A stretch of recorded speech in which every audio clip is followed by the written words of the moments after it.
வணக்கம். கடுகு சிறுத்தாலும் காரம் குறையாது அப்படின்னு சொல்லுவாங்க. அந்த மாதிரி ரொம்ப சின்ன தானியம், அதுவும் சிறுதானிய வகைகள்ல ரொம்ப சின்ன தானியமான கேழ்வரகுல அபரிவிதமான சத்துக்கள் இருக்கு. அதனாலதான் இன்னைக்கு வரைக்கும் பல சிறுதானியங்கள் மறைஞ்சு போயிட்டு திருப்பி மீண்டும் இன்னைக்கு வந்தாலும் நம்மளோட கேழ்வரகு, அதாவது கேப்பைன்னு சொல்லக்கூடிய அந்த கேழ்வரகு என்னைக்குமே மறையாம இருந்தது. அதுக்கு நம்ம முன்னோர்கள் செஞ்ச சில வகையான சம்பிரதாயங்களும் ஒரு வகையில காரணம் தான். அதாவது ஆடி மாதம் கூழ் ஊத்துறது அப்படின்ற ஒரு சம்பிரதாயத்தை கொண்டு வந்து வச்சு ஆரோக்கியத்தை கொடுக்கக்கூடிய அந்த கேழ்வரகு இன்னைக்கு வரைக்கும் மறையாத ஒரு சிறந்த உணவா இருக்கு. இந்த கேழ்வரகு வச்சு நம்ம முன்னோர்கள் இன்னைக்கு இருக்கக்கூடிய இந்த மாடர்ன் ட்ரெண்ட நம்ம வந்து ஒரு கூழ் செய்யறோம். அந்த மாதிரி இல்லாம நம்ம முன்னோர்கள் என்ன மாதிரியான சத்து மிகுந்த கேழ்வரகு கூழ் எப்படி செஞ்சாங்க அப்படின்றதான் பார்க்க போறோம். அதை தெரிஞ்சுக்கிறதுக்கு இந்த வீடியோ ஃபுல்லா பாருங்க. அதுக்கு முன்னாடி நம்ம சேனலுக்கு இன்னும் சப்ஸ்கிரைப் பண்ணனா சப்ஸ்கிரைப் பண்ணிக்கோங்க. பக்கத்துல இருக்கக்கூடிய அந்த பெல் பட்டனையும் கிளிக் பண்ணிக்கோங்க. இப்போ பொதுவாக பார்த்தோம்னா கேழ்வரகு கூழ் எப்படி பண்ணுவாங்க அப்படின்னா, கேழ்வரகு மாவு எடுத்துக்குவாங்க, அதோட வந்து அதாவது அரிசி குருணையும் வந்து சேர்த்துப்பாங்க. ஆனா நம்மளோட பாரம்பரிய முறைகள்ல அரிசி குருணை சேர்க்கிற பழக்கம் கிடையாது. சிறுதானியமான கேழ்வரகுல கூழ் செய்யும் பொழுது இந்த கேழ்வரகோட வந்து நாட்டு கம்பு சேர்க்கிறது தான் பழக்கம். அதாவது கேழ்வரகு மாவு இன்னைக்கு வந்து அந்த அரிசி குருணை சேர்க்கிறது இப்படி இல்லாம நாட்டு கம்போட குருணை தான் சேர்த்தாங்க. சிறுதானியங்கள் விளையக்கூடிய இடங்கள்ல கிடைக்கக்கூடிய தானிய வகைகள்ல இந்த கம்பும் கேழ்வரகும் ரொம்ப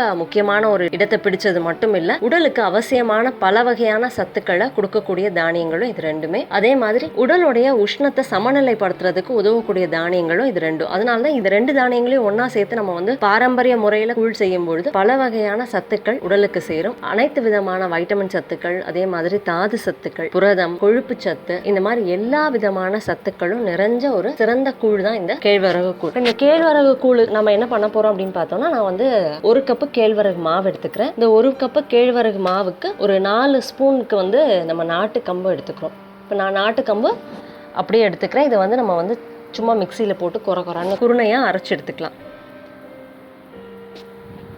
இந்த மாதிரி அரைச்சி எடுத்துக்கிட்டதுக்கு அப்புறமா இதை வந்து நம்ம எடுத்து வச்சிருக்கிற கேழ்வரகு மாவோட சேர்த்துக்கலாம். அதோட நம்ம வந்து தண்ணி சேர்த்துக்குவோம். அதோட வந்து தேவையான அளவு உப்பு சேர்த்துட்டு, ரொம்ப தண்ணியாகவும் இருக்கக்கூடாது, ரொம்ப திக்காகவும் இருக்கக்கூடாது, கொஞ்சம் குழன்னு இருக்கிற மாதிரி ஒரு தோசை மாவு பதத்துக்கு நம்ம வந்து இதை நல்லா கரைச்சி வச்சுக்குவோம். நம்ம பாரம்பரிய முறையில் இந்த கேழ்வரகு கூழ் பண்ணுறதுக்கு 2 தடவை புளிக்க வைப்பாங்க. இந்த புளிக்க வைக்கிறதுல தான் வந்து அந்த ஃபெர்மெண்டேஷன் சொல்லுவோம்ல, இந்த புளிக்க வைக்கிறதுல தான் வந்து அதிகமான நுண்ணுயிர்கள் உருவாகுது. பலவிதமான நன்மை செய்யும் நுண்ணுயிர்களாக இருக்கு, நம்ம உடலுக்கு அவசியமான நுண்ணுயிர்களாகவும் இருக்கு. அதாவது ப்ரோபயோட்டிக் பாக்டீரியாஸ்னு சொல்லுவோம். இந்த நுண்ணுயிர்கள் உடல்ல இருந்தால் மட்டும்தான் உடல் ஆரோக்கியமான உடலாக இருக்கும். நம்ம இட்லியிலலாம் வந்து இந்த மாதிரியான நுண்ணுயிர்கள் தான் ரொம்ப அதிகமாக இருக்குது. அதனால தான் ஒரு சிறந்த உணவு நம்மளோட பாரம்பரிய இட்லியாக இருக்குது. இப்போ பார்த்தோன்னா நம்ம இதை நல்லா கரைச்சிக்கிட்டாச்சு. இதை நல்லா கரைச்சதுக்கு அப்புறமா நம்ம வந்து இதை அப்படியே மூடி வச்சிட போகிறோம். எவ்வளோ நேரத்துக்கு நம்ம இதை வைக்க போகிறோம் அப்படின்னு பார்த்தோம்னா, கிட்டத்தட்ட ஒரு 6 மணி நேரத்துக்கு நம்ம இதை அப்படியே மூடி வச்சுட்டா போதும். 6 மணி நேரம் கழிச்சு, அதாவது காலையில நம்ம வந்து இந்த மாதிரி கரைச்சு மூடி வச்சிட்டோம் அப்படின்னா, சாயந்தரம் ஒரு 5 மணி 6 மணிக்கு நமக்கு நல்லா ஓரளவுக்கு புளிச்சு ரெடி ஆயிருக்கும். இப்போ பார்த்தோம்னா நமக்கு வந்து இது ரெடி ஆயிருக்கு. இந்த மாவை நம்ம வந்து இப்போ அடுப்புல வச்சு காய்ச்ச போறோம். இப்போ இதை வந்து நல்லா நம்ம காய்ச்சி எடுத்துக்கலாம். இது எவ்வளவு நேரம் காய்ச்சணும் அப்படின்னா, அந்த கேழ்வரகு கம்பு இது ரெண்டுமே ஓரளவுக்கு நல்லா வேகிற வரைக்கும். இது வெந்துருச்சு அப்படின்னு நமக்கு எப்ப தெரியும் அப்படின்னா, இந்த கேழ்வரகு மாவோட கலர் நல்லா வந்து மாறும். அதே மாதிரி நம்ம கம்பு பார்த்தோம்னா இவ்வளவு நேரம் ஊறிடுச்சு, அதனால நல்லா சாஃப்டா இருக்கும். ஸோ இந்த கேழ்வரகு வேகிற நேரத்துக்கு அந்த கம்பு நல்லா வந்திருக்கும். ஒரு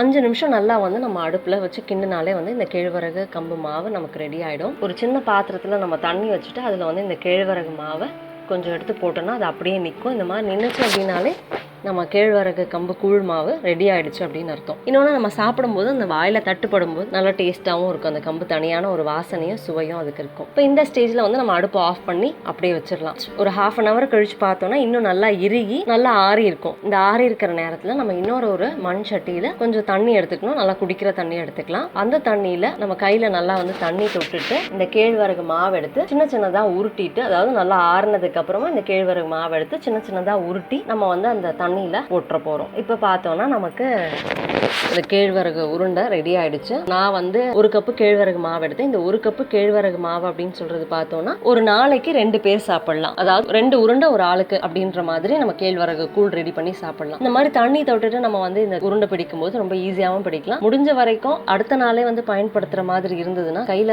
இந்த மாதிரி உருண்டை பிடிக்கலாம். நான் கைப்படாம அகப்பை மாதிரி ஏதாவது ஒன்று எடுத்துக்கிட்டு அதை நல்லா தண்ணியில விட்டுட்டு இந்த கேழ்வரகு மாவு கரண்டியில எடுத்து நம்ம தண்ணியில போட்டோம்னா அது ஒரு வாரத்துக்கு நல்லா இருக்கும். இப்போ பார்த்தோம்னா நம்ம கேழ்வரகு கூழுக்கு தேவையான உருண்டையெல்லாம் நமக்கு ரெடி ஆயிடுச்சு. இப்போ நைட் வந்து நம்ம அப்படியே இதை மூடி வச்சிட போறோம்.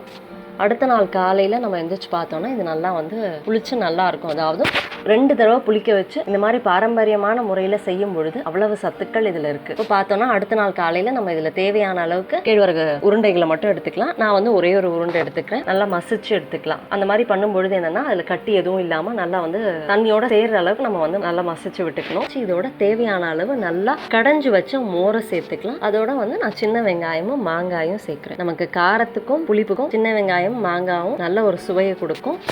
இதில் முடிஞ்ச வரைக்கும் பச்சை மிளகாயோ இல்லைனா வந்து வதலோ இதை வந்து பயன்படுத்தாமல் இருக்கிறது நல்லது. ஏன்னா அதெல்லாம் பயன்படுத்தும் பொழுது காலையில் ஒரு சிறந்த உணவாக இந்த கூழ் இருக்கும் பொழுது இதோட அந்த பச்சை மிளகா வத்தல் இதெல்லாம் சேரும்போது அது வந்து நம்ம குடலை வந்து திருப்பி பாதிப்புக்குள்ளாக்கும். ஏற்கனவே வந்து இதோட உப்பு சேர்த்துட்டோம். உங்களுக்கு உப்பு இன்னும் கொஞ்சம் தேவை அப்படின்னா இந்த உப்பு இன்னும் கொஞ்சம் சேர்த்துக்கலாம். அப்படி இல்லைன்னா இந்த கேழ்வரகு கூழ நம்ம சாப்பிடலாம். இதுக்கு வந்து நம்ம தொட்டுக்கிறதுக்கு சின்ன வெங்காயமும் மாங்காயும் இன்னும் தேவைப்பட்டுச்சுன்னா எடுத்துக்கலாம். பாரம்பரிய முறையில் நம்மளோட கம்பு கேழ்வரகு கூழ் ரெடி ஆயிடுச்சு. கண்டிப்பா இந்த கோடையில மட்டும் இல்ல, உடல்ல இருக்கக்கூடிய பல வகையான நோய்களுக்கு சிறந்த மருந்தாவும் அதே மாதிரி நோய் எதிர்ப்பு சக்தியையும் அதிகரிக்கக்கூடிய ஒரு சிறந்த உணவு. எல்லா காலங்களையும் எடுத்துக்கக்கூடிய ஒரு சிறந்த உணவு இது. ட்ரை பண்ணி பாருங்க. இந்த வீடியோ யூஸ்ஃபுல்லா இருந்ததுன்னா லைக் பண்ணுங்க, ஷேர் பண்ணுங்க. நம்ம சேனலுக்கு இன்னும் சப்ஸ்கிரைப் பண்ணலாம், சப்ஸ்கிரைப் பண்ணிக்கோங்க. பக்கத்துல இருக்கக்கூடிய அந்த நோட்டிபிகேஷன் பெல் பட்டனையும் கிளிக் பண்ணிக்கோங்க. தேங்க்யூ.